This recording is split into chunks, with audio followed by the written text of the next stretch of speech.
Hi friends, potted പാരഡൈസിലേക്ക് സ്വാഗതം. ഇന്നത്തെ video Cyprus പ്ലാന്റിനെ പറ്റിയാണ്. എൻ്റെ കയ്യിൽ ഇത്രയും ഗോൾഡൻ സൈപ്രസ് പ്ലാന്റ് ഉണ്ട്. ഇത് പ്ലാന്റർ ബോക്സിൽ വെച്ചിട്ടും അത്യാവശ്യം നല്ല ഹൈറ്റിൽ വന്നിട്ടുണ്ട്. ഈ സൈഡിൽ കാണുന്ന രണ്ടെണ്ണം അതൊരു തവണ എൻ്റെ കയ്യിൽ നിന്നത് രണ്ടെണ്ണം കരിഞ്ഞു പോയിട്ട് പകരം വെച്ചേക്കണതാണ്. അതുകൊണ്ടാണ് അത് മാത്രം ഇങ്ങനെ ഹൈറ്റ് കുറഞ്ഞ് ചെറുതായിട്ട് നിൽക്കുന്നത്. ഈ സൈപ്രസ് പ്ലാന്റിൻ്റെ ഒരു പ്രശ്നം എന്താണെന്ന് വെച്ചാൽ ഇതിനിടയ്ക്ക് ഒരു കരിച്ചിൽ വരും. നന്നായി വളർന്നു കഴിഞ്ഞിട്ടൊക്കെ ആവും ചിലപ്പോൾ അതിൻ്റെ ഒരു സൈഡിൽ നിന്നായിട്ട് ഇങ്ങനെ കരിയൽ തുടങ്ങും. താഴ്ഭാഗത്തു നിന്നായിരിക്കും മിക്കതും ഇങ്ങനെ കരിയാറ്. ഇതേമാതിരി ഇങ്ങനെ കണ്ടു തുടങ്ങുമ്പോൾ നമ്മൾ മെയിനായിട്ട് അതിന് ചെയ്യാവുന്ന സൊല്യൂഷൻ നമ്മൾ അവിടെ നിന്ന് കരിഞ്ഞ് നിൽക്കുന്ന ഭാഗം കട്ട് ചെയ്ത് കളയണം. ഇങ്ങനെ കട്ട് ചെയ്ത് കളയുമ്പോൾ അത് ബാക്കി ഭാഗങ്ങളിലേക്ക് സ്പ്രെഡ് ആവാതെ മാറിക്കോളും. ഈ പ്ലാന്റ് നമ്മൾ ഇടയ്ക്ക് ഒന്ന് ചെക്ക് ചെയ്യണം. അങ്ങനെ അപ്പോൾ ഇതിൻ്റെ ഇടയിൽ നമുക്കിങ്ങനെ കരിഞ്ഞത് ചിലപ്പോൾ നമുക്ക് കാണാൻ ബുദ്ധിമുട്ടായിരിക്കും. ഉള്ളിൽ നിന്നായിരിക്കും കരിഞ്ഞു തുടങ്ങും. അപ്പോൾ നമ്മളത് ശ്രദ്ധിച്ചിട്ട് അത് അവിടെ നിന്ന് വേഗം കട്ട് ചെയ്ത് മാറ്റി കളയണം. വളരെ ഭംഗിയുള്ളൊരു പ്ലാന്റാണ്.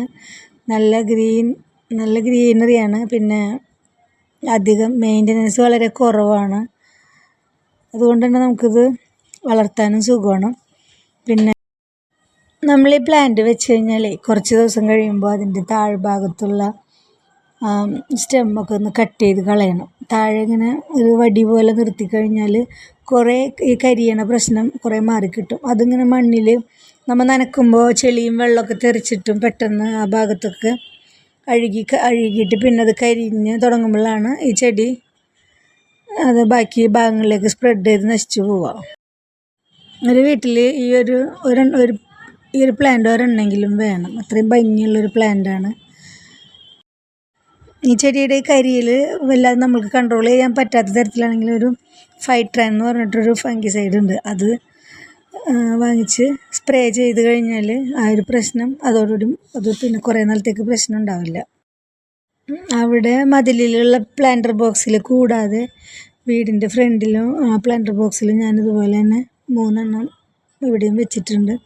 എനിക്ക് അരേലിയ പോലെ തന്നെ ഈ അത്രയും ഇഷ്ടമുള്ളൊരു പ്ലാന്റ് തന്നെയാണ് ഗോൾഡൻ സൈപ്രസ് പ്ലാന്റും.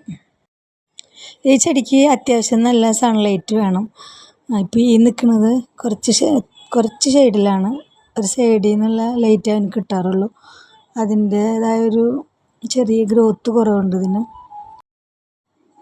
പിന്നെ ഗ്രീൻ കളറും കുറച്ച് കുറയും. അങ്ങനെ വെയിൽ കുറവുള്ള സ്ഥലത്ത് നിന്നിട്ടുണ്ടെങ്കിൽ. ഇതൊക്കെയാണ് ഈ ഗോൾഡൻ സൈപ്രസിൻ്റെ പ്രത്യേകതകൾ. അങ്ങനെ ഇന്നത്തെ വീഡിയോ ഇവിടെ കഴിയണം. അടുത്ത ഒരു വീഡിയോയുമായിട്ട് നമുക്ക് അടുത്ത ദിവസം കാണാം.